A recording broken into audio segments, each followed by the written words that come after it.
তুমি কি তাদেরকে সেই কমকে দেখোনি যারা সংখ্যায় ছিল হাজার হাজার এবং যারা মৃত্যুর ভয়ে স্বীয় আবাসভূমি পরিত্যাগ করেছিল?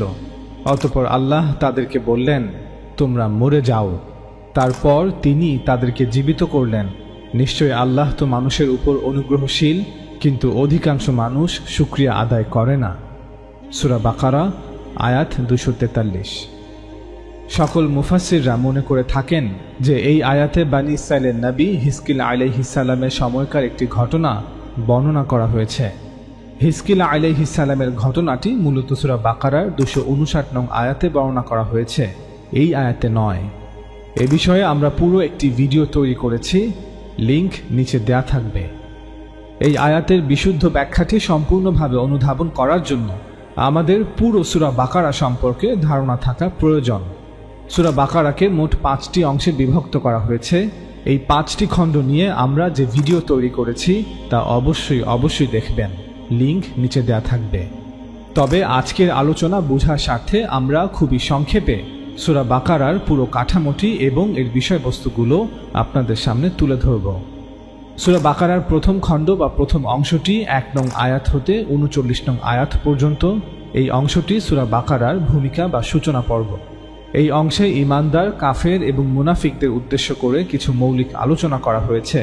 দ্বিতীয় অংশটি 40 নং আয়াত হতে 121 নং আয়াত পর্যন্ত। এই অংশে বানী ইসরায়েলের অপরাধনামা আলোচনা করা হয়েছে এবং তাদেরকে সতর্কবাণী শোনানো হয়েছে। তৃতীয় অংশটি 122 নং আয়াত হতে 162 নং আয়াত পর্যন্ত। এই অংশে বানী ইসরায়েলের পাশাপাশি খ্রিস্টানদেরকেও বিশুদ্ধ ইব্রাহিমী ধর্ম অনুসরণ করার আহ্বান জানানো হয়েছে। চতুর্থ অংশটি 163 নং আয়াত হতে 242 নং আয়াত পর্যন্ত। এই অংশে ইব্রাহিমী ধর্মের নির্দেশনা বা শরীয়তের বিধানসমূহ বনী ইসমাইল এবং সকল মুসলিমদের জন্য পুনরুজ্জীবিত করা হয়েছে। পঞ্চম অংশটি 243 নং আয়াত হতে 282 নং আয়াত পর্যন্ত। এই অংশে জিহাদ ও ইনফাক অর্থাৎ আল্লাহর রাস্তায় জিহাদ ও আল্লাহর রাস্তায় খরচ, এই দুটি বিষয় নিয়ে আলোচনা করা হয়েছে।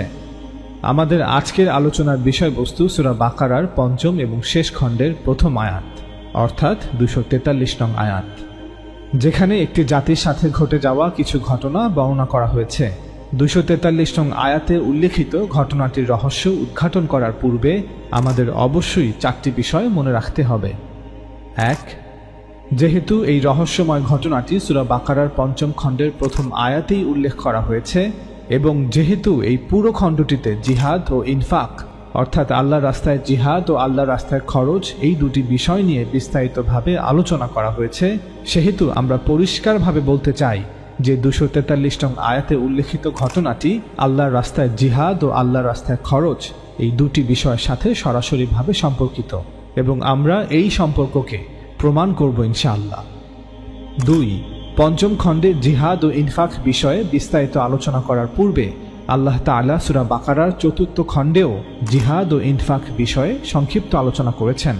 মূলত চতুর্থ খণ্ডের প্রথম আয়াত হতে শেষ আয়াত পর্যন্ত দ্বীনের বিভিন্ন বিধানসমূহ এক এক করে বর্ণনা করা হয়েছে। শরীয়তের বিধানগুলো এক এক করে বর্ণনা করার এক পর্যায়ে তিনি সুবহানাহু ওয়া তাআলা জিহাদ ও ইনফাক এই দুটি বিষয় নিয়েও আলোচনা শুরু করেন। 3. সূরা বাকারার চতুর্থ খণ্ডে জিহাদ ও ইনফাক বিষয়ে এই আলোচনাটি শুরু হয়েছে 6ষ্ঠ হিজরিতে মুসলমানদের হজ যাত্রাকে সামনে রেখে। আল্লাহ তাআলা বলেন, যদি মক্কার কুরাইশরা হজের উদ্দেশ্যে আগত মুসলিমদের উপর হামলা করে তবে মুসলিমদের অধিকার রয়েছে কুরাইশদের উপর হামলা করার। চতুর্থ খণ্ডে জিহাদ ও ইনফাক বিষয়ে এই বিধানগুলো হজের বিধানগুলোর সাথেই প্রদান করা হয়েছে, কিন্তু যেহেতু জিহাদ ও ইনফাক বিষয়ে এই আলোচনাকে কেন্দ্র করে কিছু মুনাফিক এবং দুর্বল বিশ্বাসের মুসলমানরা রাসূল সাল্লাল্লাহু আলাইহি ওয়াসাল্লামের কাছে কিছু আপত্তি ও প্রশ্ন নিয়ে উপস্থিত হয় এবং এর ফলে সাধারণ মুসলমানদের মধ্যে কিছু বিভ্রান্তিমূলক পরিস্থিতির সৃষ্টি হয়, তাই আল্লাহ তাআলা তৎক্ষণাৎ জিহাদ ও ইনফাক বিষয়ে তার খুতবাকে থামিয়ে দিয়ে 204 নং আয়াত হতে 242 নং আয়াত পর্যন্ত এক এক করে সেই প্রশ্নগুলো জবাব দিয়েছেন। ঠিক যেভাবে কোনো বক্তার বক্তব্যের মাঝে শ্রোতারা প্রশ্ন করলে উক্ত বক্তা তার বক্তব্যকে থামিয়ে দিয়ে শ্রোতাদের প্রশ্নের জবাব দেন। মুনাফিক এবং সাধারণ মুসলমানদের সকল প্রশ্নের জবাব দেবার পর আল্লাহ তাআলা 243 নং আয়াত হতে জিহাদ ও ইনফাক বিষয়ে তার মূল খুতবায় বা মূল আলোচনায় ফিরে আসেন। তবে এবার তিনি সুবহানাহু ওয়া তাআলা একটি রহস্যময় ঘটনা বর্ণনা করার মাধ্যমে জিহাদ ও ইনফাক বিষয়ে বিস্তারিত আলোচনা শুরু করেন, যাতে মুসলমানরা এই ঘটনা হতে শিক্ষা গ্রহণ করে। তারা যেন কোনো অবস্থাতেই আল্লাহর রাস্তায় জিহাদ ও জিহাদের উদ্দেশ্যে আল্লাহর রাস্তায় খরচ করা হতে বিরত না থাকে। 4, আরেকটি বিষয় হলো, যেহেতু 243 নং আয়াতের সাথে 244 এবং 245 নং আয়াতের সরাসরি সম্পর্ক রয়েছে, তাই আমরা এবার এই 3টি আয়াত একসাথে আপনাদের পড়ে শোনাব। হে মুহাম্মদ, তুমি কি তাদেরকে সেই কওমকে দেখোনি? এর অর্থ এই নয় যে রাসূল সাল্লাল্লাহু আলাইহি ওয়াসাল্লাম সরাসরি তাদেরকে পর্যবেক্ষণ করেছেন, বরং যদি ইতিহাসের কোনো একটি ঘটনা বিখ্যাত হয়ে থাকে অথবা এটি ইতিহাসের এমন একটি প্রতিষ্ঠিত সত্য হয় যে এতে কোনো সন্দেহ থাকতে পারে না, তখন ইতিহাসের কোনো ঘটনার বর্ণনা পবিত্র কোরআনে এভাবে আরম্ভ করা হয়। হে মুহাম্মদ, তুমি কি তাদেরকে সেই কওমকে দেখোনি যারা সংখ্যায় ছিল হাজার হাজার এবং যারা মৃত্যুর ভয়ে স্বীয় আবাসভূমি পরিত্যাগ করেছিল? অতঃপর আল্লাহ তাদেরকে বললেন, তোমরা মরে যাও। তারপর তিনি তাদেরকে আবার জীবিত করলেন। নিশ্চয়ই আল্লাহ তো মানুষের উপর অনুগ্রহশীল, কিন্তু অধিকাংশ মানুষ শুকরিয়া আদায় করে না। হে মুমিনগণ, তাদের এই ঘটনা থেকে শিক্ষা গ্রহণ করো। তোমরা মৃত্যুর ভয়কে উপেক্ষা করে আল্লাহর পথে যুদ্ধ করো এবং জেনে রাখো, নিশ্চয়ই আল্লাহ সর্বশ্রোতা এবং সর্বজ্ঞ। কে সে যে আল্লাহকে এই যুদ্ধের জন্য উত্তম ঋণ দান করবে, এই যুদ্ধের জন্য খরচ করবে, ফলে আল্লাহ তার জন্য তা বহু গুণে বাড়িয়ে দেবেন। আর যে আল্লাহর রাস্তায় খরচ করতে চায় না, সে জেনে রাখুক, আল্লাহই মানুষের আর্থিক অবস্থাকে সংকীর্ণ করেন ও প্রসারিত করেন, এবং সে এটাও জেনে রাখুক যে একদিন তারই নিকট তোমাদের সকলকে ফেরানো হবে। সূরা বাকারা আয়াত 243 হতে 245। 243 নং আয়াতে পূর্ববর্তী কোনো একটি কওমের সাথে ঘটে যাওয়া একটি ঘটনা বর্ণনা করার ঠিক পরপরই আল্লাহ তাআলা মুসলমানদের সতর্ক করে 244 নং আয়াতে বলেছেন, হে ঈমানদাররা, তোমরা আল্লাহর পথে যুদ্ধ করো এবং জেনে রাখো, নিশ্চয়ই আল্লাহ সর্বশ্রোতা এবং সর্বজ্ঞ। অর্থাৎ মুসলমানদের বলা হচ্ছে তারা যেন সেই কওমের মতো মৃত্যু ভয়ে জিহাদ হতে পলায়ন না করে, তারা যেন এই ঘটনা থেকে শিক্ষা গ্রহণ করে এবং তারা যেন আল্লাহর উপর ভরসা রেখে মক্কার কুরাইশদের বিরুদ্ধে জিহাদ করে। যদি মুসলমানদের হজ কাফেলার উপর হারাম মাসে তারা আক্রমণ করে, তবে মুসলমানরাও যেন তাদের উপর আক্রমণ করে। 244 নং আয়াতে জিহাদের জন্য আহ্বান জানানোর পর 245 নং আয়াতে আল্লাহ তাআলা বলেন, কে সে যে আল্লাহকে এই যুদ্ধের জন্য উত্তম ঋণ দান করবে, জিহাদের উদ্দেশ্যে খরচ করবে। সুতরাং বনি ইসমাইল যেন কোনো অবস্থাতেই আল্লাহর রাস্তায় জিহাদ ও জিহাদের উদ্দেশ্যে আল্লাহর রাস্তায় খরচ করা হতে বিরত না থাকে, নতুবা তাদেরকেও সেই কওমের মতোই শাস্তি দেয়া হবে। অর্থাৎ জাতি হিসেবে বনি ইসমাইলের অবস্থা তাদের মতোই হবে। এখন প্রশ্ন হচ্ছে, আল্লাহ তাআলা 243 নং আয়াতে কোন কওমের কথা বর্ণনা করেছেন? সকল মুফাসসিররা একমত যে এখানে বনি ইসরাইলের কথা বর্ণনা করা হয়েছে। এই ব্যাপারে আমরাও একমত। তবে বনি ইসরাইলের 2000 বছরের ইতিহাসের মধ্যে কোন ঘটনাটি এই আয়াতে বর্ণনা করা হয়েছে, সে বিষয়ে আমাদের অভিমত প্রায় সকল মুফাসসিরগণ হতে একদমই ভিন্ন। ওস্তাদ হামিদ উদ্দিন ফারাহির ছাত্র ওস্তাদ আমিন আহসান ইসলাহি এবং ওস্তাদ আমিন আহসান ইসলাহির ছাত্র ওস্তাদ জাবেদ আহমেদ গামিদি ওনারা বলেন, আমাদের মতে এই আয়াতটি সেই ঘটনার উল্লেখ যখন ফিলিস্তিনের মুশরিকদের সাথে বনি ইসরাইলের একটি বড় যুদ্ধ সংঘটিত হয়। প্রায় 1100 খ্রিস্টপূর্বে সংঘটিত এই যুদ্ধে বনি ইসরাইল চরমভাবে পরাজিত হয়। মৃত্যুর ভয়ে তারা যুদ্ধের ময়দান হতে পলায়ন করে। বনি ইসরাইলের অসংখ্য সেনা এই যুদ্ধে নিহত হয়। এক পর্যায়ে ফিলিস্তিনের মুশরিকরা বনি ইসরাইলের কাছ থেকে সেই পবিত্র তাবুত বা পবিত্র সিন্দুকটিও কেড়ে নিয়েছিল, যা তাদের জন্য কিবলার মর্যাদা রাখত। যুদ্ধে নির্মমভাবে পরাজয়ের খবর শুনে হাজার হাজার বনি ইসরাইল মৃত্যুর ভয়ে তাদের কিছু শহর ত্যাগ করে মূল ভূখণ্ডের কাছাকাছি এলাকাগুলোতে আশ্রয় নেয়। পরবর্তীতে ফিলিস্তিনি মুশরিকরা ইসরায়েলের সেই শহরগুলো দখল করে নেয়। আমরা এখন আপনাদের সেই ঘটনাটি তানাখ থেকে পড়ে শোনাব। ফার্স্ট স্যামুয়েল বা স্যামুয়েলের প্রথম বইয়ে লিপিবদ্ধ করা হয়েছে 1050 খ্রিস্টপূর্ব। সেই সময় ইসরায়েলীয়রা ফিলিস্তিনি মুশরিকদের বিরুদ্ধে যুদ্ধের জন্য বেরিয়ে পড়ল। ইসরায়েলীয়দের তাঁবু পড়ল এবেনেসরে, আর ফিলিস্তিনি মুশরিকরা তাঁবু গাড়ল অফেকে। তারা ইসরায়েলীয়দের আক্রমণের জন্য প্রস্তুত হলে যুদ্ধ শুরু হলো। সেই দিন তারা ইসরায়েলীয়দের হারিয়ে দিয়ে 8,000 ইসরায়েলীয় সৈন্যদের হত্যা করল। ইসরায়েলীয় সৈন্যরা তাদের তাঁবুতে ফিরে এলো। তাদের প্রবীণরা জানতে চাইল, কেন প্রভু ফিলিস্তিনি মুশরিকদের কাছে আমাদের হারিয়ে দিলেন? চলো আমরা শিলো, বর্তমান জেরুজালেম থেকে প্রভুর সাক্ষ্য সিন্দুক বা তাঁবুত নিয়ে আসি। তবে তিনি যুদ্ধে আমাদের সহায় হবেন, তিনি শত্রুদের হাত থেকে আমাদের রক্ষা করবেন। সাহায্যের জন্য ঈশ্বরের কাছে প্রার্থনা করার পরিবর্তে তারা পরবর্তী যুদ্ধে সিন্দুক নিয়ে আসার সিদ্ধান্ত নেয়। তারা ভেবেছিল সিন্দুকটি তাদের পরাজয়ের হাত থেকে রক্ষা করবে, কিন্তু সিন্দুকটি কোনো সৌভাগ্যের কবজ ছিল না। তাই ঈশ্বরের প্রতীক নয়, বরং ঈশ্বরকে বিশ্বাস করে ইসরায়েলীয়দের সাহসের সহিত ফিলিস্তিনি মুশরিকদের বিরুদ্ধে যুদ্ধ করার প্রয়োজন ছিল। অতঃপর তানাখে লিপিবদ্ধ করা হয়েছে যে শিলোয়ে লোক পাঠানো হলো, তারা প্রভু সর্বশক্তিমানের সাক্ষ্য সিন্দুক নিয়ে ফিরে এলো। এলির 2 পুত্র হফনি এবং পিনহস সেই পবিত্র সিন্দুক নিয়ে এসেছিল। শিবিরে প্রভুর সেই সাক্ষ্য সিন্দুক আসার সঙ্গে সঙ্গে ইসরায়েলীয়রা জোরে চেঁচিয়ে উঠল। তাদের চিৎকারে মাটি কেঁপে উঠল। ফিলিস্তিনি মুশরিকরা ইসরায়েলীয়দের সেই চিৎকার তাদের তাঁবু থেকে শুনতে পেল। তারা বলাবলি করতে লাগলো, হিব্রুদের শিবিরের লোকেরা এত উত্তেজিত কেন? তারপর তারা জানতে পারল যে ইসরায়েলীয় শিবিরে প্রভুর পবিত্র সিন্দুক নিয়ে আসা হয়েছে। ফিলিস্তিনি মুশরিকরা ভয় পেয়ে গেল। তারা বলল, ঈশ্বর ওদের শিবিরে এসেছেন, আমাদের এখন বেশ বিপদ, এরকম তো আগে কখনো হয়নি। আমরা বিপদে পড়েছি, কে আমাদের এই পরাক্রমী দেবতার হাত থেকে বাঁচাবে? এইসব দেবতারা মিশরীয়দের নানা ব্যাধি, ভয়ঙ্কর সব অসুখ দিয়েছিলেন। হে ফিলিস্তিনিরা, সাহস রাখো, বীরের মতো লড়াই করো। অতীতে হিব্রুরা ছিল আমাদের কৃতদাস, তাই বলছি বীরের মতো লড়াই চালাও, নইলে তোমরাই তাদের কৃতদাস হবে। তাই ফিলিস্তিনি মুশরিকরা প্রবল বিক্রমে যুদ্ধ করে ইসরায়েলীয়দের পরাজিত করল। ইসরায়েলীয়দের প্রত্যেকটি সৈন্য মৃত্যু ভয়ে তাঁবুতে পালিয়ে গেল। তাদের পক্ষে এটা একটা মারাত্মক পরাজয় ছিল। 30,000 ইসরায়েলীয় সৈন্য নিহত হল। ফিলিস্তিনি মুশরিকরা ঈশ্বরের পবিত্র সিন্দুক ছিনিয়ে নিয়ে এলির পুত্র হাফনি আর পিনহসকে হত্যা করল। সেদিন বিনিয়ামিন গোষ্ঠীর একজন লোক যুদ্ধক্ষেত্র থেকে পালিয়ে শহরে এলো। সে কত দুঃখী তা বোঝানোর জন্য কাপড় চোপড় ছিঁড়ে ফেলল, মাথায় ধুলো মাখল। নগরের ফটকের কাছে এলি, বনি ইসরায়েলের প্রধান ধর্মযাজক, একটা চেয়ারে বসেছিলেন। এমন সময় ওই লোকটা জেরুজালেমে এসেছিল। এদিকে ঈশ্বরের পবিত্র সিন্দুক নিয়ে এলির খুব দুশ্চিন্তা হচ্ছিল। সেই জন্য সে বসে বসে ফটকের সামনে প্রতীক্ষা করছিল। তারপর ওই বিনিয়ামিন গোষ্ঠীর লোকটি জেরুজালেমে এসে দুঃসংবাদটা জানালে শহরের সবাই চেঁচিয়ে কাঁদতে শুরু করলো। 98 বছরের বৃদ্ধ এলি চোখে কিছু দেখতে পেত না, কিন্তু লোকেদের চিৎকার করে কান্না তার কানে আসছিল।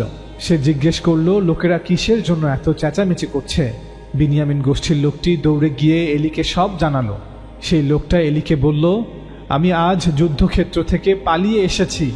এলি জিজ্ঞেস করলো, কি হয়েছিল বাছা? বিনিয়ামিন গোষ্ঠীর লোকটি বলল, ইসরায়েলীয়রা ফিলিস্তিনিদের দেখে পালিয়ে গিয়েছিল। ইসরায়েলের অনেক সৈন্য মারা গেছে, তোমার 2 পুত্রও মারা গেছে, আর ফিলিস্তিনিরা ঈশ্বরের পবিত্র সিন্দুক নিয়ে গেছে। স্যামুয়েল 1 অধ্যায় 4। সংখ্যায় হাজার হাজার হওয়া সত্ত্বেও যখন বনি ইসরায়েল মৃত্যু ভয়ে যুদ্ধের ময়দান হতে পলায়ন করল এবং অসহায়ের মতো নিজেদের ঘরবাড়ি এবং শহর ত্যাগ করল, তখন তাদের প্রতি অভিসম্পাত করে আল্লাহ তাআলা বলেন, তোমরা মরে যাও। মরে যাও এই শব্দটি আসলে জাতি হিসেবে বনি ইসরায়েলের অপমান ও লাঞ্ছনাকে বর্ণনা করছে। ইব্রাহিম আলাইহিস সালামের বংশধরদের ব্যাপারে সর্বশক্তিমান আল্লাহর বিধান ছিল যে তাদের অপরাধের জন্য তারা দুনিয়াতেই শাস্তি পাবে, কারণ আল্লাহ তাআলা নবী রাসূলদের যেভাবে বাছাই করেছেন ঠিক তেমনিভাবে ইব্রাহিম আলাইহিস সালামের বংশ বনি ইসরাইল ও বনি ইসমাইলকে একইভাবে বাছাই করেছেন, যাতে তাদের মাধ্যমে পৃথিবীতে তাওহীদ বা বিশুদ্ধ একঈশ্বরবাদের মার্কাজ প্রতিষ্ঠা করা যায়, এবং যাতে এইভাবে ইব্রাহিম আলাইহিস সালামের বংশধরদের মাধ্যমে পৃথিবীতে বসবাসরত আল্লাহর সকল বান্দাদের কাছে একঈশ্বরবাদের বার্তা পৌঁছে দেয়া যায়। তাই বনি ইসরাইল যখন তাদের ঈমানের উপর অটল থাকা এবং সৎকর্ম করার পরিবর্তে আল্লাহ তাআলার অবাধ্যতা ও কাপুরুষতাকে আঁকড়ে ধরে এবং এইভাবে আল্লাহর অঙ্গীকার ভঙ্গের অপরাধে অপরাধী হয়, তখন আল্লাহ তাআলা তাদের অপমান ও লাঞ্ছিত করেন। সুতরাং তোমরা মরে যাও এর অর্থ তোমরা এখন জাতি হিসেবে মৃতের মতো বাঁচো, লাঞ্ছিত আর অপমানিত হয়ে বাঁচো।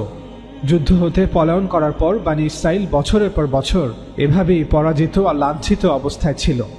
এরপর আল্লাহ তাআলা 243 নং আয়াতে বলেন, তারপর তিনি তাদের জীবিত করলেন, নিশ্চয়ই আল্লাহ তো মানুষের উপর অনুগ্রহশীল। সূরা বাকারার 2য় এবং 3য় অংশে উল্লেখিত আইন অনুসারে বনী ইসরাইলকে এই নতুন জীবন দান করা হয়েছিল।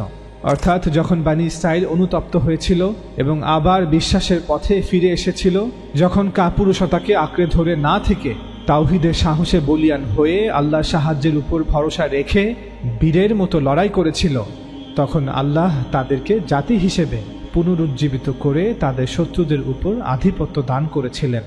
স্যামুয়েলের প্রথম বইয়ে লিপিবদ্ধ করা হয়েছে যে নবী স্যামুয়েল ইসরাইলীয়দের বললেন, যদি তোমরা সত্যি মনে প্রাণে প্রভুর কাছে ফিরে আসো, তাহলে ভিনদেশী অন্যান্য মূর্তিকে অবশ্যই তোমাদের ফেলে দিতে হবে।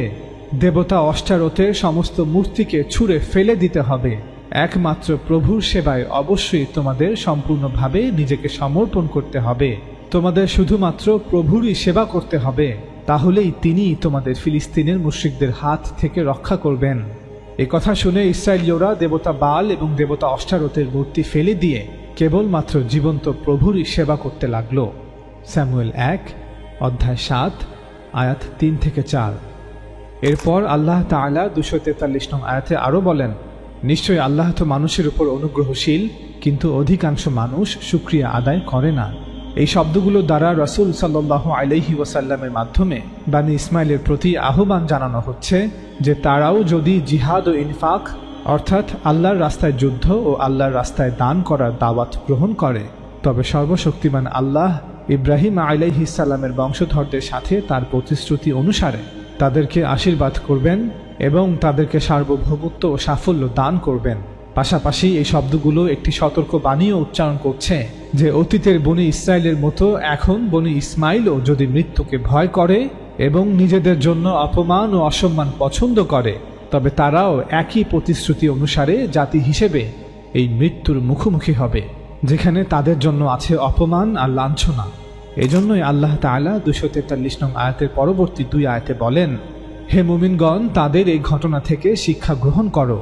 তোমরা মৃত্যুর ভয়কে উপেক্ষা করে আল্লাহর পথে যুদ্ধ করো এবং জেনে রাখো, নিশ্চয়ই আল্লাহ সর্বশ্রোতা সর্বজ্ঞ। কে সে যে আল্লাহকে এই যুদ্ধের জন্য উত্তম ঋণ দান করবে, যুদ্ধের জন্য খরচ করবে, ফলে তিনি তার জন্য তা বহুগুণে বাড়িয়ে দেবেন।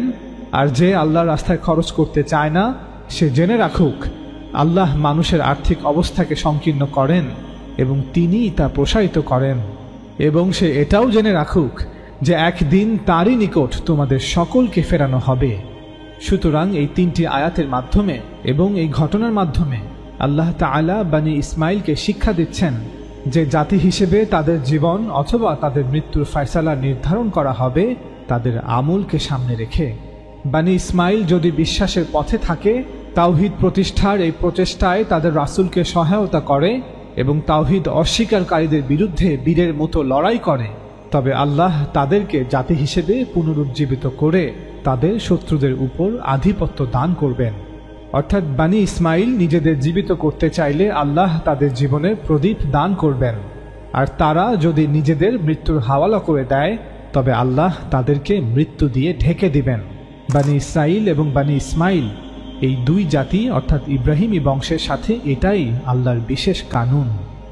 244 নং এবং 245 নং আয়াতে বনী ইসমাইলের প্রতি সতর্কবাণী প্রদানের পর এবং তাদেরকে বনী ইসরাইলের ঘটনা হতে শিক্ষা গ্রহণের আহ্বান জানানোর পর আল্লাহ তাআলা 243 নং আয়াতে উল্লেখিত বনী ইসরাইলের সেই একই ঘটনা আবার 246 নং আয়াত হতে 251 নং আয়াত পর্যন্ত আলোচনা করেছেন। তবে এবার সেই ঘটনাটি আল্লাহ তাআলা অনেক বিস্তারিতভাবে আলোচনা করেছেন যে কিভাবে বনী ইসরাইলের সম্মিলিত মৃত্যুর পর সর্বশক্তিমান আল্লাহ তাদের আবার জাতি হিসেবে পুনরুজ্জীবিত করেছিলেন। সকল মুফাসসিররা 243 এবং 246 নং আয়াতে উল্লেখিত ঘটনা দুটিকে ভিন্ন ঘটনা মনে করলেও আসলে দুটি একই ঘটনা। অর্থাৎ প্রথমে 243 নং আয়াতে ঘটনাটিকে সংক্ষেপে উল্লেখ করা হয়েছে, এরপর 244 এবং 245 নং আয়াতে বনী ইসমাইলকে সতর্ক করা হয়েছে, অতঃপর 246 নং আয়াত হতে 251 নং আয়াত পর্যন্ত একই ঘটনা আবার বিস্তারিতভাবে আলোচনা করা হয়েছে। চলুন এবার আপনাদের পুরো ঘটনাটি কোরআন থেকে পড়ে শোনাই। তুমি কি মুসার জামানার পরবর্তী বনী ইসরায়েলের গোত্র প্রধানদের দেখোনি, যখন তারা তাদের নবী শামুয়েলকে বলেছিল, আমাদের জন্য একজন রাজা নিযুক্ত করে দিন, তাহলে আমরা আল্লাহর রাস্তায় লড়াই করব। শামুয়েল বলল, এমন কি হবে যে যখন তোমাদের উপর যুদ্ধ আবশ্যক করা হবে তোমরা যুদ্ধ করবে না? তারা বলল, আমাদের কি হয়েছে যে আমরা আল্লাহর রাস্তায় যুদ্ধ করব না, অথচ আমাদেরকে আমাদের গৃহসমূহ থেকে, আমাদের শহর থেকে বের করে দেওয়া হয়েছে এবং আমাদের সন্তানদের থেকে বিচ্ছিন্ন করা হয়েছে, তাদের হত্যা করা হয়েছে। অতঃপর রাজা নিযুক্ত করার পর যখন তাদের প্রতি যুদ্ধের বিধান দেয়া হলো, অর্থাৎ যখন বনী ইসরায়েলের উপর জিহাদ ফরজ করা হলো যাতে তারা ফিলিস্তিনের মুশরিকদের বিরুদ্ধে লড়াই করে এবং এইভাবে তারা তাদের রক্ষা করে এবং ফিলিস্তিনি মুশরিকদের কাছ থেকে তাদের শহরগুলি পুনরুদ্ধার করে, তখন তাদের কিছু সংখ্যক ছাড়া সবাই পৃষ্ঠ প্রদর্শন করল। আর আল্লাহ জালিমদের সম্পর্কে সম্যক অবগত। আর বনী ইসরায়েলের গোত্র প্রধানদের দাবির কারণে তাদেরকে তাদের নবী শামুয়েল বলল, নিশ্চয়ই আল্লাহ তোমাদের জন্য তালুতকে রাজারূপে পাঠিয়েছেন। তানাখে উল্লেখিত রাজা সলকে পবিত্র কোরআনে তালুত বলা হয়েছে। বনী ইসরায়েলের গোত্র প্রধানরা বলল, আমাদের উপর কিভাবে তার রাজত্ব হবে, অথচ আমরা তার চেয়ে রাজত্বের অধিক হকদার, আর তাকে সম্পদের প্রাচুর্য দেয়া হয়নি। আমাদের সমাজে তার তেমন কোনো অবস্থানই নেই। বনী ইসরায়েলের অনেকের আপত্তি সত্ত্বেও শামুয়েল বলল, নিশ্চয়ই আল্লাহ তাকে শাসক হিসেবে তোমাদের উপর মনোনীত করেছেন এবং তাকে জ্ঞানে ও দেহে অনেক বাড়িয়ে দিয়েছেন। তালুত তুলনামূলকভাবে লম্বা ছিলেন এবং অন্য সবার চেয়ে বিশাল দেহের অধিকারী ছিলেন। শামুয়েল বলল, আর এটা আল্লাহর রাজত্ব, আল্লাহ যাকে চান তাকে তার রাজত্ব দেন। তোমরা তোমাদের সংকীর্ণ দৃষ্টিভঙ্গির মাধ্যমে বিষয়গুলি পর্যবেক্ষণ করো, আর আল্লাহ প্রাচুর্যময় সর্বজ্ঞ। আর তাদেরকে তাদের নবী বলল, নিশ্চয়ই তার রাজত্বের নিদর্শন, তার রাজত্বের প্রমাণ হলো, আমি তোমাদের ভবিষ্যৎবাণী করছি যে তোমাদের শত্রুদের কাছ থেকে তোমাদের নিকট তাবুত আসবে, অর্থাৎ যুদ্ধে পলায়নের পর তোমাদের থেকে ছিনিয়ে নেয়া সেই পবিত্র সিন্দুকটি দীর্ঘ সময় পর তোমাদেরকে ফিরিয়ে দেয়া হবে, যাতে তোমরা বুঝতে পারো যে তালুতকে আল্লাহ তাআলা তোমাদের জন্য রাজা হিসেবে বাছাই করেছেন। এটা নিছক আমার কোনো মন গড়া সিদ্ধান্ত নয়। এই তাবুতে রয়েছে তোমাদের রবের পক্ষ থেকে প্রশান্তি এবং মূসার পরিবার এবং হারুনের পরিবার তোমাদের জন্য যে পরিত্যক্ত কিছু সামগ্রী এবং স্মরণ চিহ্ন রেখে গিয়েছে তার অবশিষ্টাংশ। সেই তাবুত বহন করে আনবে ফেরেশতাগণ, নিশ্চয়ই তাতে রয়েছে তোমাদের জন্য নিদর্শন, যদি তোমরা মুমিন হও। সূরা বাকারা আয়াত 246 থেকে 248। পবিত্র কোরআন থেকে ঘটনার বাকি অংশটুকু জানার পূর্বে চলুন আমরা এই একই ঘটনা তানাখ থেকেও আপনাদের পড়ে শোনাই। স্যামুয়েলের প্রথম বইয়ে লিপিবদ্ধ করা হয়েছে যে স্যামুয়েল বৃদ্ধ হলে সে তার পুত্রদের ইসরায়েলের বিচারক করল। স্যামুয়েলের প্রথম পুত্রের নাম জোয়েল এবং দ্বিতীয় পুত্রের নাম অবিয়। জোয়েল ও অবিয় ছিল বেরশেবার বিচারক। পুত্ররা স্যামুয়েলের মতো জীবনযাপন করত না। জোয়েল ও অবিয় ঘুষ নিত, গোপনে টাকা নিয়ে বিচার সভায় রায় বদলে দিত, এমনকি বিচারালয়ে লোক ঠকাত। এই কারণে ইসরায়েলের প্রবীণরা সবাই মিলে স্যামুয়েলের সঙ্গে দেখা করতে রামায় গেল। নবী স্যামুয়েলের পুত্ররা আসলেই ঘুষ খেয়ে বিচার রায় বদলে দিত কিনা আমরা জানি না। এবং লক্ষ্য করবেন যে এখানে স্যামুয়েলের কাছে ইসরায়েলের প্রবীণদের যাওয়ার ভিন্ন কারণ দেয়া হয়েছে, যা কোরআন হতে ভিন্ন, এবং নিশ্চয়ই কোরআন হচ্ছে আল মিজান আল ফুরকান। অতঃপর তানাখে লিপিবদ্ধ করা হয়েছে যে ইসরায়েলের প্রবীণরা সবাই মিলে স্যামুয়েলকে বলল, আপনি বৃদ্ধ হয়েছেন আর আপনার পুত্ররা ঠিকভাবে জীবন কাটাচ্ছে না, তারা আপনার মতো নয়, তাই বলছি আপনি আমাদের একটা রাজার ব্যবস্থা করুন, অন্যান্য সব দেশে যেমন থাকে। বনী ইসরায়েল কর্তৃক রাজা নিযুক্ত করার প্রকৃত কারণ কি, এ বিষয়ে তানাখে লিপিবদ্ধ ঘটনার কিছু ভুল কোরআন শুধরে দিয়েছে। কোরআন বলছে যে বনী ইসরায়েল কর্তৃক রাজা নিযুক্ত করার প্রকৃত কারণ হলো তারা মনে করেছিল যে একজন রাজা থাকলে তারা যুদ্ধে সফলভাবে লড়াই করতে পারবে। এইভাবে প্রবীণরা তাদের নেতৃত্ব দিতে পারে এমন একজন রাজা চাইল। কিন্তু স্যামুয়েলের মনে হলো এটা একটা খারাপ চিন্তা, তাই তিনি প্রভুর কাছে প্রার্থনা করলেন। প্রভু বললেন, লোকেরা যা বলছে তাই করো, তারা তোমাকে প্রত্যাখ্যান করেনি, তারা আমাকে প্রত্যাখ্যান করেছে, কারণ তারা রাজা হিসেবে আমাকে চায় না। অতীতের মতো বারবার সে একই কাজ তারা করছে। আমি ওদের মিশর থেকে বের করে নিয়ে এসেছিলাম, কিন্তু সেই ওরা আমাকেই ছেড়ে দিয়ে অন্য সব দেবতার পুজো করেছিল। তোমার ক্ষেত্রেও এরা সেই একই কাজ করছে। ঠিক আছে, ওদের কথা মতোই চলো, কিন্তু তাদের একবার সাবধান করো। ওদের বলে দিও একজন রাজা তাদের প্রতি কি ব্যবহার করবে এবং কিভাবে একজন রাজা তাদের শাসন করবে। তখন স্যামুয়েল তাদের কাছে প্রভুর কথিত সমস্ত কথাই শোনালো। স্যামুয়েল বলল, এমন একটা সময় আসবে যখন তোমরা তোমাদের রাজার জন্য কাঁদবে। রাজার জুলুমের শিকার হয়ে তোমরা বলবে, কেন আমরা রাজা নিযুক্ত করলাম? কিন্তু সেই সময় প্রভু তোমাদের ডাকে সাড়া দেবেন না। কিন্তু স্যামুয়েলের কথা লোকেরা শুনল না। তারা বলল, না, আমরা আমাদের শাসক হিসেবে একজন রাজাই চাইছি। একজন রাজা থাকলে আমরা সবাই অন্যান্য দেশের লোকেদের মতো থাকতে পারবো। আমাদের রাজাই আমাদের চালাবেন, যুদ্ধের সময় তিনি আমাদের আগে যাবেন এবং আমাদের যুদ্ধে লড়াই করবেন। এইসব কথা শুনে স্যামুয়েল প্রভুর কাছে লোকেদের কথাগুলো সব শোনালেন। প্রভু বললেন, ওদের কথা শোনো, ওদের জন্য একজন রাজার ব্যবস্থা করে দাও। তখন স্যামুয়েল ইসরায়েলীয়বাসীদের বলল, বেশ, তাই হবে, তোমরা একজন নতুন রাজা পাবে। এখন তোমরা সবাই বাড়ি যাও। স্যামুয়েল 1 অধ্যায় 8। একদিন স্যামুয়েল ইসরায়েলবাসীদের মিসপায় প্রভুর সঙ্গে মিলিত হবার জন্য বলল। মিসপা ছিল একটি জাতীয় সমাবেশের স্থান, যেখানে সমস্ত ইসরায়েল সমবেত হতো। স্যামুয়েল বলল, ইসরায়েলীয়দের ঈশ্বর আমাদের প্রভু বলেন, আমি ইসরায়েলীয়দের মিশর থেকে বের করে এনেছি। আমি তোমাদের মিশরের ক্ষমতা থেকে এবং যে সমস্ত রাজ্যগুলি তোমাদের নিষ্পেষিত করে দুর্দশাগ্রস্ত করেছিল তাদের থেকে বাঁচিয়েছি। কিন্তু আজ তোমরা সেই ঈশ্বরকে পরিত্যাগ করেছ। ঈশ্বরই তোমাদের সব বিপদ ও বিপত্তি থেকে উদ্ধার করেছেন, কিন্তু তোমরা বলছো আমাদের শাসন করবার জন্য আমরা একজন রাজা চাই।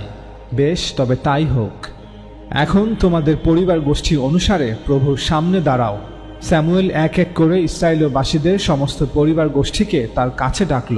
তারপর সে নতুন রাজা মনোনয়ন করতে শুরু করল এবং এক পর্যায়ে কিসের পুত্র সলকে সে বাছাই করল। সকলের মধ্যে সল ছিল লম্বায় 1 মাথা উঁচু, যেমনটা কোরআন বলেছে।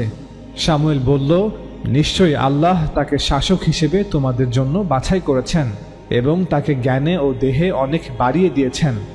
অতঃপর তানাখে লিপিবদ্ধ করা হয়েছে যে স্যামুয়েল সকলকে বলল, সলের দিকে তাকিয়ে দেখো, প্রভু একেই বাছাই করেছেন। সলের মতো এখানে তোমাদের মধ্যে আর কেউ নেই। ইসরায়েলের লোকেরা বলে উঠল, রাজা দীর্ঘায়ু হন। স্যামুয়েল তাদের সমস্ত রাজকীয় নিয়ম ও বিধিগুলি বুঝিয়ে দিল। সে সেগুলো একটা বইয়ে লিখে রাখল। পরে প্রভুর শানে সেই বইখানি রেখে স্যামুয়েল সবাইকে বাড়ি চলে যেতে বলল। সলও গিবিয়ায় তার বাড়ি চলে গেল। ঈশ্বর সাহসীদের হৃদয় স্পর্শ করল। এই সাহসীরা সলকে অনুসরণ করল। কিন্তু কিছু অশান্তি সৃষ্টিকারী লোক বলল, এই লোকটা কি করে আমাদের রক্ষা করবে? সলকে নিয়ে তারা নিন্দামন্দ করতে লাগল। তারা সলকে কোনো উপহার দিল না, কিন্তু সল এ নিয়ে কিছু বলল না। স্যামুয়েল 1 অধ্যায় 10। এই আয়াতে তাবুতের কথা আলোচনা এসেছে। বাইতুল মাকদিস নির্মাণের আগ পর্যন্ত এই তাবুত বা সিন্দুকটি ইসরায়েলীয়দের জন্য কিবলা হিসেবে বিবেচিত ছিল। অত্যন্ত যত্ন সহকারে একটি তাবুতে পর্দার মধ্যে একটি নির্দিষ্ট স্থানে তাবুতটি রাখা থাকত। সালাত বা প্রার্থনার সময় তারা এটির দিকে মুখ করে দাঁড়াত। মুসা আলাইহিস সালামের সময়কার কিছু সামগ্রী এই সিন্দুকে নিরাপদে রাখা হয়েছিল। পরবর্তীতে মুসা আলাইহিস সালাম, হারুন আলাইহিস সালাম এবং তাদের পরিবারবর্গের আরও কিছু সামগ্রী এতে যুক্ত করা হয়। আয়াতে আরও বলা হয়েছে যে সেই তাবুত বহন করে আনবে ফেরেশতাগণ। নিশ্চয়ই তাতে রয়েছে তোমাদের জন্য নিদর্শন, যদি তোমরা মুমিন হও। এই ভবিষ্যৎবাণীটি অক্ষরে অক্ষরে বাস্তবে পরিণত হয়েছিল। স্যামুয়েলের প্রথম বইয়ে লিপিবদ্ধ করা হয়েছে, ফিলিস্তিনি মুশরিকরা এবেন অ্যাশের থেকে আশদাদে ঈশ্বরের পবিত্র সিন্দুক নিয়ে গেল। প্রভু এবার আশদাদের লোকেদের এবং তাদের প্রতিবেশীদের জীবন দুর্বিষহ করে তুললেন। প্রভু তাদের যথেষ্ট বিপদে ফেললেন। তাদের গায়ে জায়গায় জায়গায় টিউমার বা অর্বুদ দেখা দিল। এসব দেখে আশদাদের লোকেরা বলাবলি করল, ইসরায়েলের ঈশ্বরের পবিত্র সিন্দুক এখানে যেন না থাকে।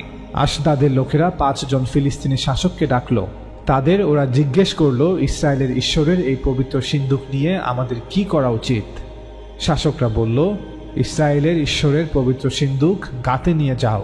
সেই মতো ফিলিস্তিনের মুশরিকরা পবিত্র সিন্দুক সেখান থেকে সরিয়ে দিল। কিন্তু তারা ঈশ্বরের পবিত্র সিন্দুক গাতে নিয়ে যাবার পর প্রভু সেখানকার শহরের লোকেদের শাস্তি দিলেন। তারা বেশ ভয় পেয়ে গেল।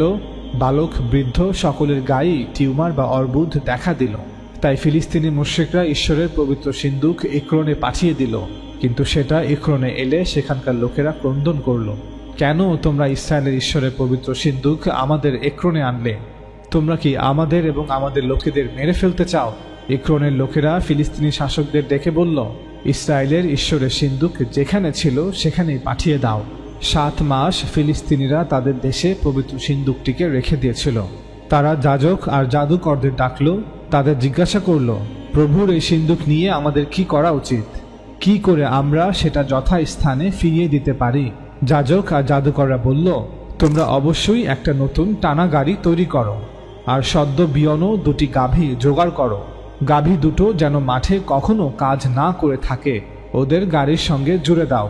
তারপর ওদের বাছুরগুলোকে গোয়ালে পুরে দাও, ওই বাছুরগুলো যেন কিছুতেই তাদের মায়েদের পিছু না নেয়।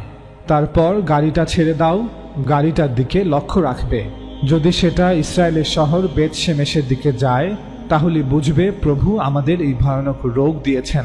আর যদি সোজাসুজি বেথশেমেশের দিকে না যায়, তবে জানবে যে ইসরায়েলের ঈশ্বর আমাদের শাস্তি দেননি। তাহলে আমরা জানবো আমাদের এমন রোগ এমনি এমনি হয়েছে। ফিলিস্তিনের মুশরিকরা তাদের যাজক ও জাদুকরদের কথা মতো কাজ করল। সদ্য বিয়নো গাভী তারা পেয়ে গেল, গাভী দুটো গাড়ির সঙ্গে জুড়ে দিল আর বাছুরদের গোয়ালে ঢুকিয়ে দিল। তারপর তারা সেই গাড়ির ভেতর রেখে দিল প্রভুর পবিত্র সিন্দুক। গাভী দুটো সোজা বেথশেমেশের দিকে গেল। সমস্ত রাস্তা তারা হাম্বা হাম্বা শব্দ করে চলল, ডাইনে কি বায়ে একবারও ঘুরল না। তাদের শাসকরা বেথশেমেশের সীমানা পর্যন্ত গাভী দুটোর পেছনে পেছনে গেল। বেথশেমেশের লোকেরা উপত্যকার ক্ষেত থেকে গম তুলছিল। তারা পবিত্র সিন্দুকটা দেখে খুব খুশি হয়ে সিন্দুকটা পাবার জন্য ছুটে গেল। সেই মাঠের উপর একটা বড় পাথরের কাছে এসে গাড়িটা থামল। লেবীয়রা প্রভুর পবিত্র সিন্দুক নামিয়ে আনল। এরপর তারা প্রভুর সিন্দুকটা একটি পাথরের উপর রাখল। সেদিন বেথশেমেশের লোকেরা প্রভুকে হোম বলি নিবেদন করল। স্যামুয়েল 1 অধ্যায় 5 থেকে 6। সুতরাং নবী শামুয়েল আলাইহিস সালামের এই ভবিষ্যৎবাণীটি অক্ষরে অক্ষরে বাস্তবে পরিণত হয়েছিল। এই টানা গাড়িটি যার কোনো পথপ্রদর্শক বা রক্ষক ছিল না এবং 2টি গাভী দ্বারা টানা হয়েছিল, যার বাচ্চাদের তাদের বাড়িতে আটকে রাখা হয়েছিল। এতদ সত্ত্বেও গাভীগুলো সরাসরি বেথশেমেশে পৌঁছেছিল। এটা স্পষ্টতই শুধুমাত্র ফেরেশতাদের সাহায্যের কারণেই ঘটেছিল। বনী ইসরায়েলের ইতিহাস সম্পর্কে জানতে তাওরাত এবং তানাখ যদিও আমাদের অনেক সাহায্য করে, তবে এখানে ছোট বড় অনেক ভুলও রয়েছে। যেমন স্যামুয়েলের প্রথম বইয়ে লিপিবদ্ধ করা হয়েছে যে ফিলিস্তিনের মুশরিকরা সিন্দুকটিকে ফিরিয়ে দিয়েছে তালুত রাজা হিসেবে নিযুক্ত হওয়ার আগেই। এটি একটি ভুল। বাস্তবে ইহুদিরা তানাখে এত বেশি ভুল ও মিথ্যা সন্নিবেশিত করেছে যে সত্য থেকে মিথ্যাকে আলাদা করা কঠিন। আমাদের খুব সতর্ক থাকতে হবে। পবিত্র কোরআনের একটি অনুগ্রহ হলো সে বনী ইসরায়েলের অনেক ঘটনার প্রকৃত বর্ণনা আমাদের সামনে দিনের আলোর মতো উপস্থাপন করেছে। চলুন এবার ঘটনার বাকি অংশটুকু আপনাদের কোরআন থেকে পড়ে শোনাই।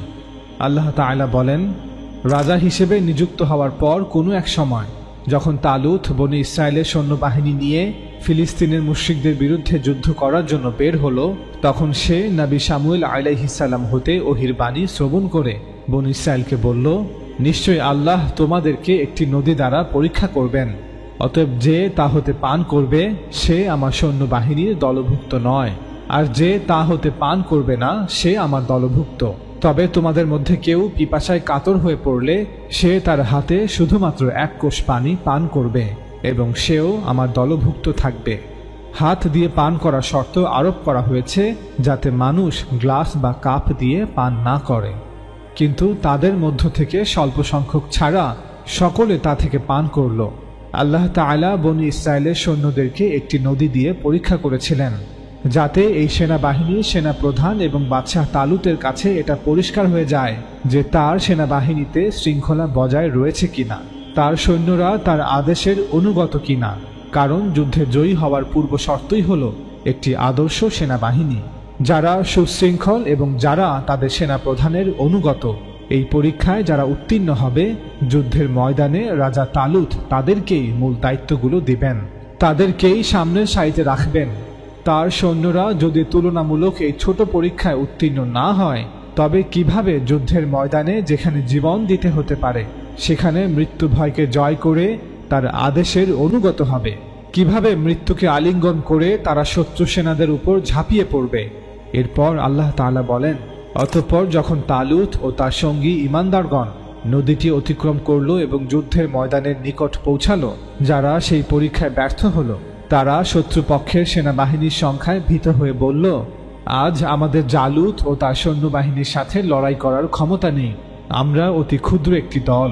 কিন্তু যারা বিশ্বাস রাখত যে তারা আল্লাহর সাথে মিলিত হবে, তারা বলল, পূর্বে কত ছোট ছোট দল আল্লাহর হুকুমে বড় দলকে পরাজিত করেছে, আর আমরা যদি বিশ্বাসের উপর দৃঢ়পদ থাকি তবে জেনে রাখো আল্লাহ ধৈর্যশীলদের সাথে আছেন, তিনি আমাদের সাহায্য করবেন।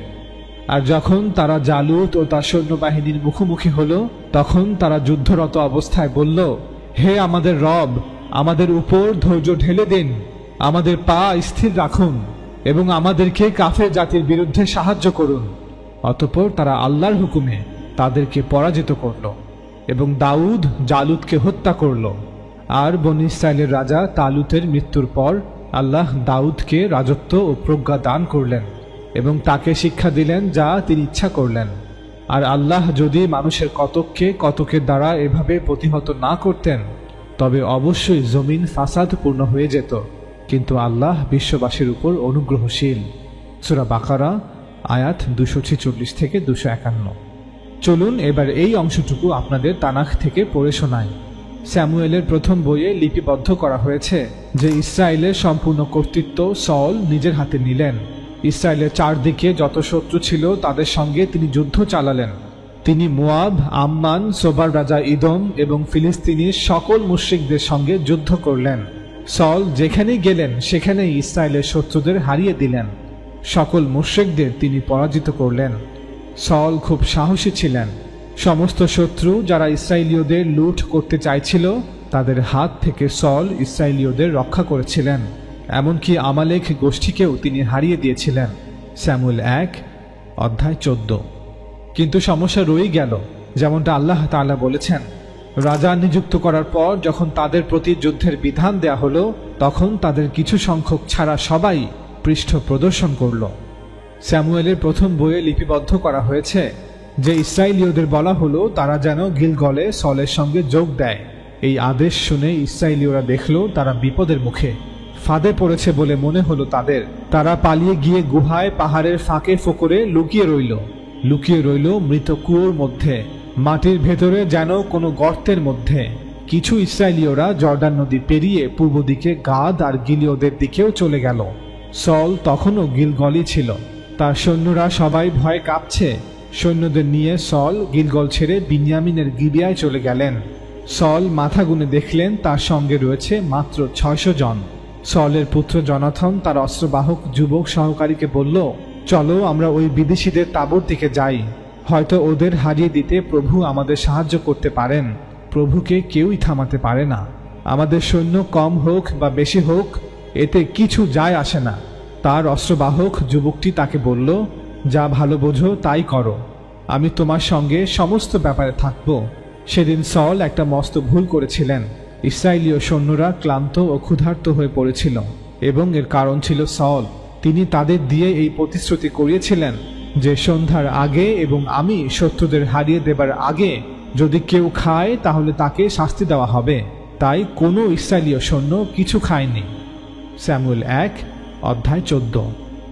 তানাখে বর্ণিত ঘটনাগুলোর অনেক কিছুই কোরআনের সাথে মিল রাখে, তবে এখানে অনেক মিথ্যা ঘটনাও বর্ণনা করা হয়েছে। এখানেও আমরা একই কথা বলবো যে ইহুদিরা তানাখে এত বেশি ভুল ও মিথ্যা সন্নিবেশিত করেছে যে সত্য থেকে মিথ্যাকে আলাদা করা কঠিন। আমাদের খুব সতর্ক থাকতে হবে। তাই সত্য থেকে মিথ্যাকে আলাদা করার জন্য কোরআন হচ্ছে আমাদের একমাত্র মানদণ্ড। স্যামুয়েলের প্রথম বইয়ে লিপিবদ্ধ করা হয়েছে যে পরবর্তী কোনো এক সময় ফিলিস্তিনি মুশরিকরা যুদ্ধের জন্য সৈন্য জড়ো করতে লাগলো। জিহুদার সোখোতে তারা জড়ো হলো। সোখর আর অসেকার মাঝখানে তাদের তাঁবু পড়ল। এদিকে সল এবং ইসরায়েলের সৈন্যরা একত্র হলো। এলা উপত্যকায় তাদের তাঁবু পড়ল। সলের সৈন্যরা ফিলিস্তিনি মুশরিকদের সঙ্গে যুদ্ধের জন্য তৈরি হলো। ফিলিস্তিনি মুশরিকরা একটা পাহাড়ে, ইসরায়েলীয়রা আরেকটা পাহাড়ে, আর উপত্যকাটা এই দুটো পাহাড়ের মাঝখানে। ফিলিস্তিনি মুশরিকদের মধ্যে একজন বিজয়ী যোদ্ধা ছিল, তার নাম গোলায়েত। পবিত্র কোরআনে যাকে জালুত বলা হয়েছে, সে গাথ শহর থেকে এসেছিল। তার দেহ বিশাল লম্বা ছিল, 9 ফুটেরও বেশি। সে শিবির থেকে বেরিয়ে এলো, তার মাথায় পিতলের শিরস্ত্রাণ ছিল, গায়ে মাছের আঁশের মতো দেখতে একটা বর্ম, সেটা ছিল পিতলের তৈরি, ওজন প্রায় 56 কেজি। গোলায়েতের পায়েও একটা পিতলের বর্ম ছিল, তার পিঠে ছিল পিতলের বর্ষা, তার বর্ষার কাঠের দণ্ডটা ছিল তাঁতির লাঠির মতো লম্বা, বর্ষার ফলকের ওজন 7 কেজি। গোলায়েতের ঢাল নিয়ে তার সহকারী আগে আগে হাঁটত। প্রত্যেক দিন গোলায়েত শিবির থেকে বেরিয়ে এসে ইসরায়েলীয় সৈন্যদের দিকে যুদ্ধের হুঙ্কার দিয়ে বলতো, কেন তোমরা যুদ্ধের জন্য সারবন্দি দাঁড়িয়ে? নিজেদের মধ্য হতে একজনকে তোমরা বেছে নাও, তাকে আমার সঙ্গে লড়বার জন্য পাঠিয়ে দাও। যদি সে আমাকে হত্যা করে তাহলে আমরা সকলেই তোমাদের কৃতদাস হব, কিন্তু আমি যদি তাকে হত্যা করি তাহলে তোমাদের সবাইকে আমাদের কৃতদাস হতে হবে এবং আমাদের সেবা করতে হবে। সে আরো বলল, এই যে আমি এখানে দাঁড়িয়ে ইসরায়েলীয় সৈন্যদের নিয়ে ঠাট্টা তামাশা করছি, সাহস থাকে তো একজনকে পাঠিয়ে দাও, আমার সঙ্গে হয়ে যাক 1 হাত লড়াই। সল এবং ইসরায়েলীয় সৈন্যরা গোলায়েতের এইসব আস্ফালন শুনে বেশ ভয় পেয়ে গেল। যিশয় জিহুদার বেথলেহেমে ইফরাতা বংশের লোক, তার 8 জন পুত্র ছিল। সলের আমলে যিশয় বৃদ্ধ হয়ে গিয়েছিলেন। যিশয়ের প্রথম 3টি পুত্র সলের সঙ্গে যুদ্ধে গিয়েছিল। প্রথম পুত্রের নাম ইলিয়াব, দ্বিতীয় জনের নাম অমিনাদব, তৃতীয় জনের নাম শম, সবচেয়ে যে ছোট তার নাম দাউদ। তার 3 ভাই সলের সৈন্য দলে যোগ দিয়েছিল। গোলায়েত প্রতিদিন সকালে এবং সন্ধ্যায় বেরিয়ে এসে ইসরায়েলীয় সৈন্যদের সামনে দাঁড়িয়ে হাসি মশকরা করত। এভাবে 40 দিন কেটে গেল। আল্লাহ ভালো জানেন 40 দিন নাকি কয়েক দিন। একদিন যিশয় তার পুত্র দাউদকে বললেন, 1 ঝুড়ি ভাজা শস্য আর 10টা গোটা পাউরুটি নিয়ে শিবিরে তোমার ভাইদের কাছে যাও, তাছাড়া 10 টুকরো পনিরও নিয়ে যেও। তোমার ভাইরা যার অধীনে যুদ্ধ করছে সেই সেনাপতিকে এগুলো দেবে। সে 1000 জন সৈন্যের সেনাপতি। সেখানে গিয়ে তোমার ভাইদের কুশল সংবাদ নিও, ওরা যে ভালো আছে সেরকম কিছু চিহ্ন নিয়ে এসো। তোমার ভাইরা এলা উপত্যকায় সল আর ইসরায়েলীয় সৈন্যদের সঙ্গে রয়েছে, তারা সেখানে ফিলিস্তিনি মুশরিকদের বিরুদ্ধে যুদ্ধ করার জন্য রয়েছে।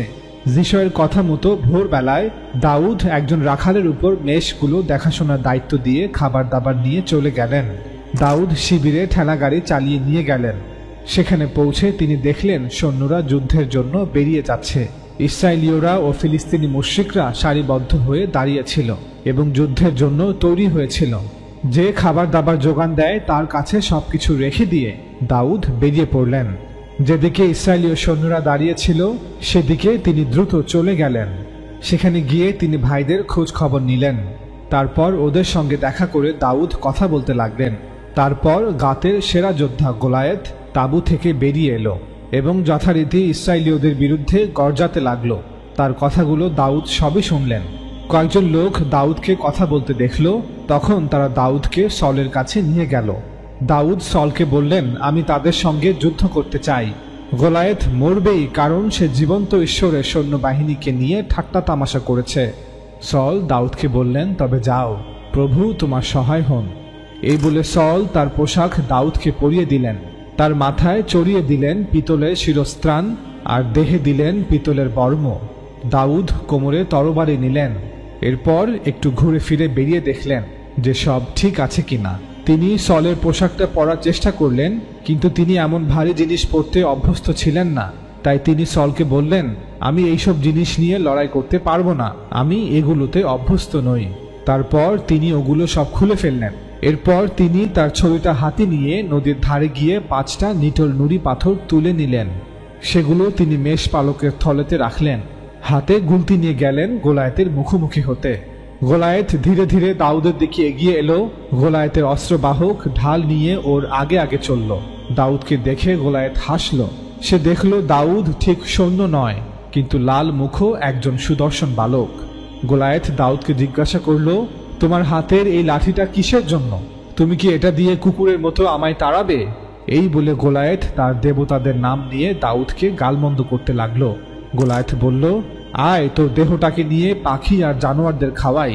দাউদ বললেন, তুমি তো তরবারি বর্ষা বল্লম নিয়ে আমার কাছে এসেছো, কিন্তু আমি এসেছি সর্বশক্তিমান প্রভুর নাম নিয়ে। এই প্রভুই ইসরায়েলীয় সৈন্যদের ঈশ্বর। তুমি তাকে নিয়ে অনেক অকথা কুকথা বলেছ।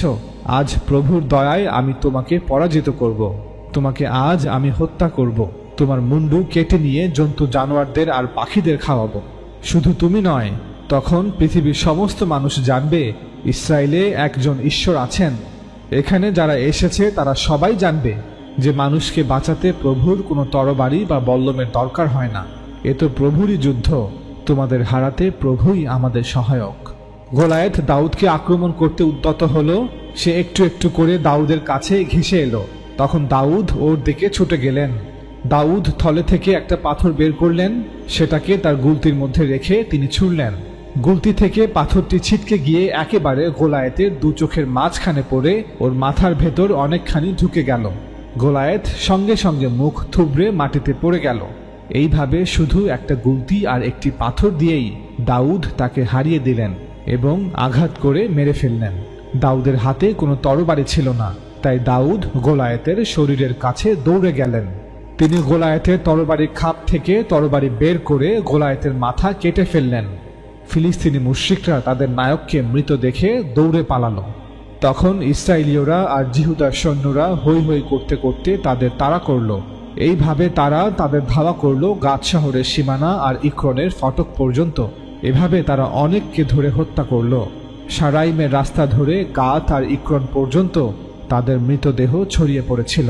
এরপর ইসরায়েলীয়রা তাদের শিবিরে ফিরে এসে অনেক জিনিসপত্র লুট করল। গোলায়েতের মাথা নিয়ে দাউদ জেরুজালেমে চলে এলেন। তিনি গোলায়েতের অস্ত্রগুলো নিজের তাঁবুতে রেখে দিলেন। স্যামুয়েল 1 অধ্যায় 17।